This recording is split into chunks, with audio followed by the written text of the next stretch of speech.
Anunciamos con nosotros también a esta hora vía telemática el representante de los empresarios o de los empleadores de este Consejo de Salarios, don Rodrigo Gómez de la Torre. Buenos días, gracias por acompañarnos a esta hora. Muy buenos días, Byron. Buenos días a todos quienes nos están mirando esta mañana. Bueno, ¿cuál es la opinión o la posición del gremio de los empleadores o de los empresarios en este caso para definir una elevación del salario en vista de la situación tan compleja y dificilísima que atraviesa el sector privado, que en muchos casos incluso ha cerrado empresas, y evidentemente el incremento del desempleo es más que notable? ¿Qué posición tienen ustedes? A ver, primeramente dejar ampliado, no solamente representamos empresarios, sino también empleadores en general. La situación nacional es por demás compleja. La situación ya venía compleja desde el año pasado y tenemos una pérdida sostenida de empleo desde el año 2015. Y el empleo no se pierde por capricho, no se pierde por decreto, se pierde porque la economía tiene algunos problemas estructurales. Dentro de esos problemas estructurales está la falta de competitividad, está una evidente y necesaria depuración tributaria y definitivamente la sobrerrigidez laboral, a diferencia de ser una herramienta para defender derechos, termina siendo un freno a la inversión, termina siendo un freno a la contratación. Estaba escuchando a minutos atrás a Edgar Zarango, un apreciado y directo amigo, compañero en el Consejo Nacional de Trabajo y Salarios, y precisamente se mencionaba la importancia de tener nuevas formas de contratación. Y estas nuevas formas de contratación coincidimos plenamente. Bajo ningún concepto pueden ni deben precarizar el trabajo, pero sí crear dinámicas nuevas de trabajo más acorde al siglo XXI y no quedarnos solamente con una visión del siglo XX o del siglo XIX. Ahora, esto de llegar, como lo conversábamos alguna vez, cada año a sentarse, sabemos que casi nunca ha habido un acuerdo entre las partes, entre empleadores y trabajadores, para definir un salario mínimo. En el resto de las economías, y hablo de las economías de libre mercado, como la de Ecuador, ¿no debería el mercado, valga la redundancia, aunque me pueden criticar algunos diciendo que es una posición bastante capitalista, pero es la realidad que vive el país, que los propios empresarios decidan cuánto pueden pagar a cada trabajador en función de la actividad económica? No solamente en función de la actividad económica, sino en función de la productividad laboral. Precisamente días atrás escuchaba una entrevista y como datos del Ministerio del Trabajo hacía referencia a un incremento de salarios en los últimos 10 años y que este incremento de salarios se equiparaba o se compensaba con un descenso de la productividad laboral, lo cual es un contrasentido de acuerdo a las condiciones de escritorio, porque teóricamente si el salario sube, la productividad, la voluntad del trabajador de mejorar su productividad se incrementa. La estabilidad laboral es fundamental que se dé a través de productividad. Si no hay una buena productividad y las empresas les está generando un peso muy grande el costo laboral, van a frenar la contratación o van a tener un producto cada vez menos competitivo. Estamos de acuerdo que un libre mercado es necesario. Un libre mercado es lo lógico, porque además esto no implica que la realidad se haga sectorial o se haga nacional, sino por el contrario, permite que las empresas que más ganan puedan salir adelante. Y precisamente algo que mencionaba Edgar, que decía que hay empresas que han incrementado utilidades. No es así. Las empresas están sosteniéndose. Y el mayor problema que también se ha evidenciado es cuántas empresas han cerrado.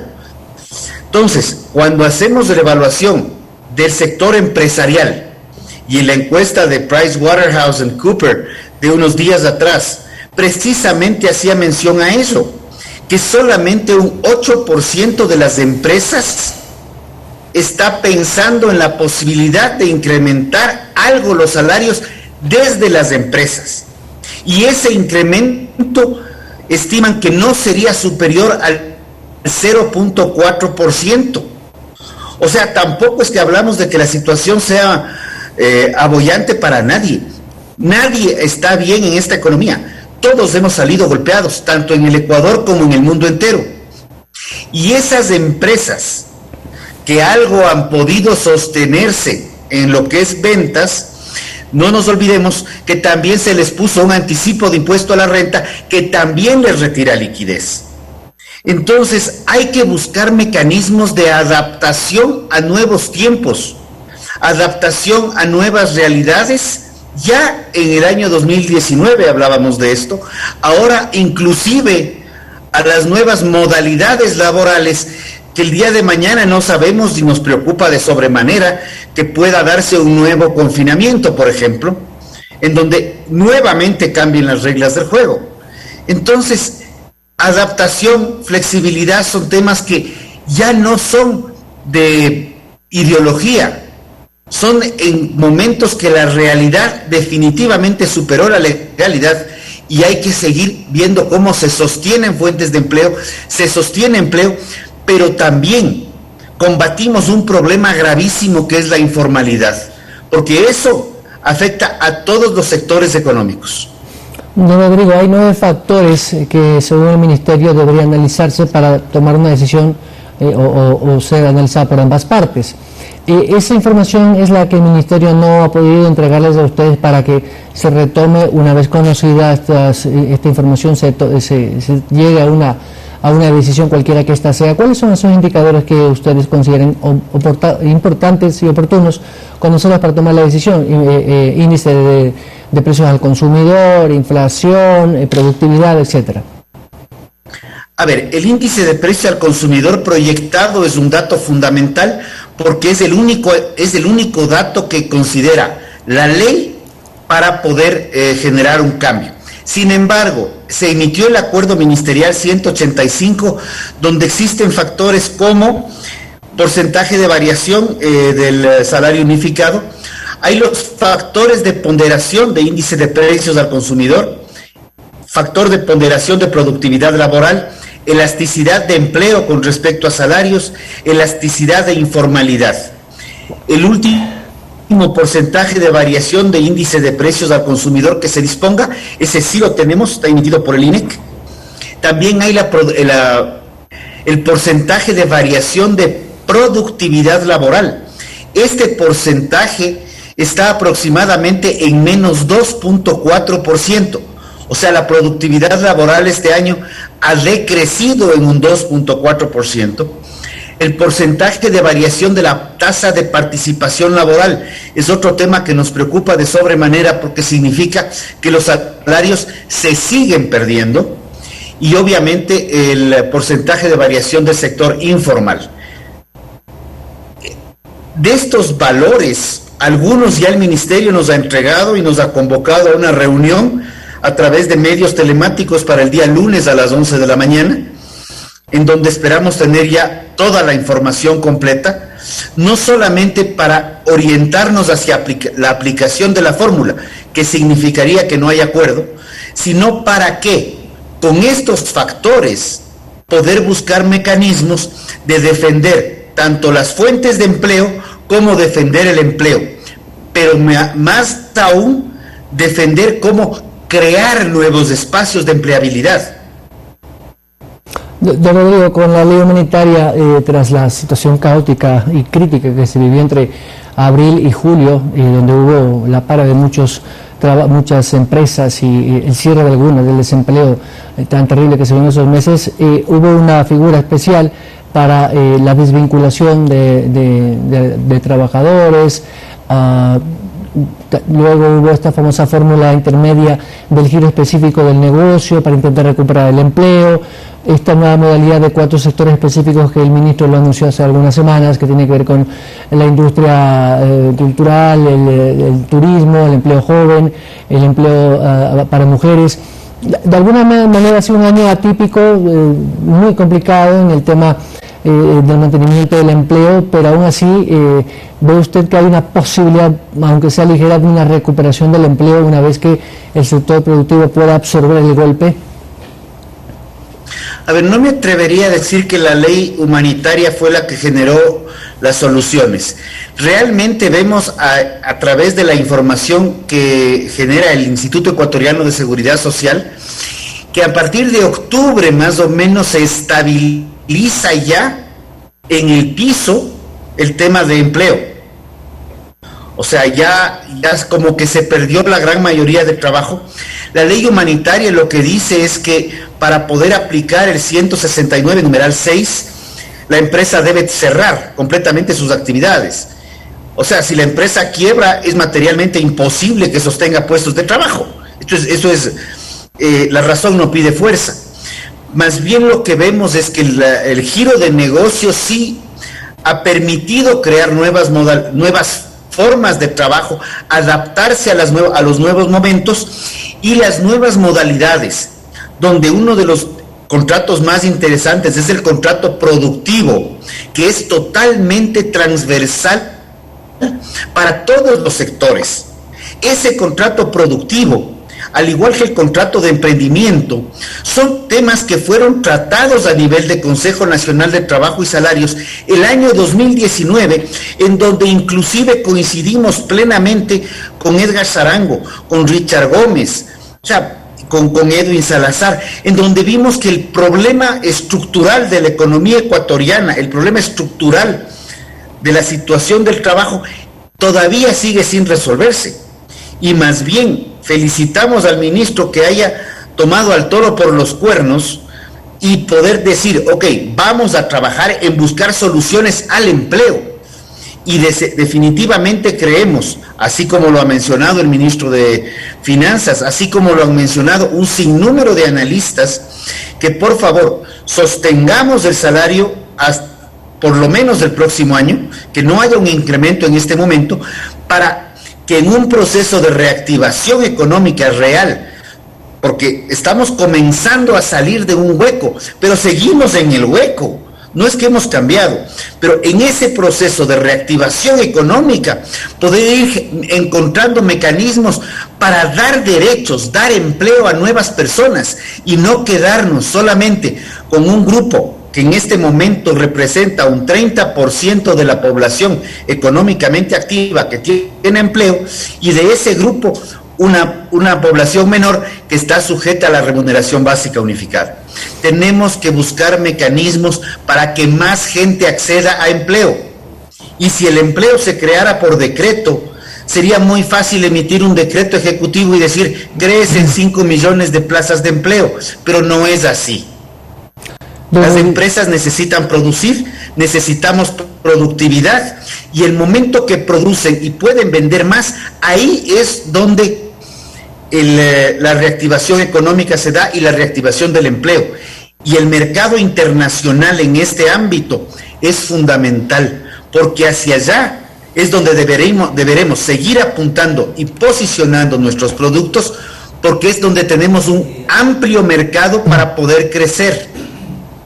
Don Odio, hacia allá iba mi siguiente pregunta. El ministro Ontaneda y el presidente pues han dado la buena noticia de que en semanas ya se firmará el acuerdo comercial con Estados Unidos, esta primera fase, para en el 2021 con el nuevo gobierno seguramente ya entrar en vigencia.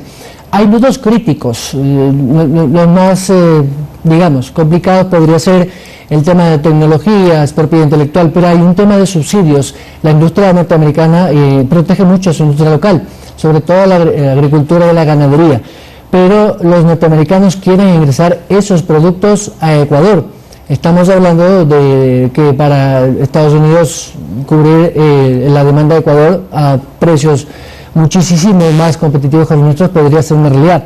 Les digo esto porque dentro de la dinámica de la reactivación económica, este acuerdo podría generar mucho más empleos, en el sentido de que Ecuador pueda vender más a su principal socio comercial. Pero ¿cómo está la industria agrícola ganadera en el Ecuador como para enfrentar eso? ¿Cree usted que es necesario revisar ahí sí algún tema de subsidio o proteccionismo? A ver, Primeramente, el Ecuador tiene suscritos un sinnúmero de acuerdos comerciales, llámese Comunidad Andina, llámese Mercosur, llámese Unión Europea, llámese EFTA, llámese Reino Unido, llámese Chile, ya está suscrito también. Ahí ya se determinan un sinnúmero de temas que no quisiera utilizar la palabra proteccionismo, pero sí quisiera utilizar la palabra de que hay diferimientos arancelarios, hay un tema de cuotas inclusive, de hasta cuánto puede ingresar de un producto u otro, pero también esto nos abre puertas para que pueda venir con reglas claras y estables inversión extranjera. Y creo que es importante reconocer que hay dos aspectos fundamentales. El sector de flores para la Sierra Ecuatoriana es un sector que genera muchísimo empleo. El momento que el sector flores puede ingresar a Estados Unidos eliminando este 8% de arancel, se vuelve más competitivo. Sector brócoli está en pendiente, ya con los otros productos teníamos preferencias arancelarias, pero también es importantísimo ver lo que ha sucedido en esta pandemia, cuando vemos que el aguacate Hass de Ecuador ya está con posibilidades y ya se envió un primer embarque a España. Estamos exportando, puede ser en cantidades pequeñas, pero lo estamos haciendo. Helados de Salcedo, ya van varios embarques a Estados Unidos. Y para el sector lácteo, el ejemplo que nos ha dado una empresa con el queso azul andino, un producto de alto valor agregado y diferenciado, también es una herramienta para decir, de pronto trabajemos un poco más al interior en productos diferenciados, donde tenemos un gran espacio de crecimiento y una gran capacidad instalada para seguir haciéndolo, y más bien potenciemos esto hacia esos mercados. Creo que hay que ver los acuerdos comerciales como oportunidades. Es ineludible aceptar que hay sensibilidades, pero esas sensibilidades se deben dar y se deben cuidar a través de mecanismos, como menciono, de protecciones puntuales o temporales. Como digo, cuotas, diferimientos arancelarios, pero el periodo del diferimiento va a llegar. Europa ya tenemos 4 años. El mayor plazo que tenemos ahí es 17. De esos 17 ya hemos recorrido 4, nos quedan 13. Y hay otros productos que tenían 5, o sea, nos queda 1. Más bien lo que debemos trabajar es solucionar los problemas puertas adentro en el Ecuador para poder potenciar este Ecuador tan rico, tan mega diverso, donde el empleo se pueda generar y multiplicar hacia afuera. Esos temas son fundamentales. Don Rodrigo Gómez de la Torre, representante de los empleadores del Consejo de Salarios, gracias. Esperemos que el día lunes se pueda tener una noticia halagadora para todos los ecuatorianos y para la economía en general.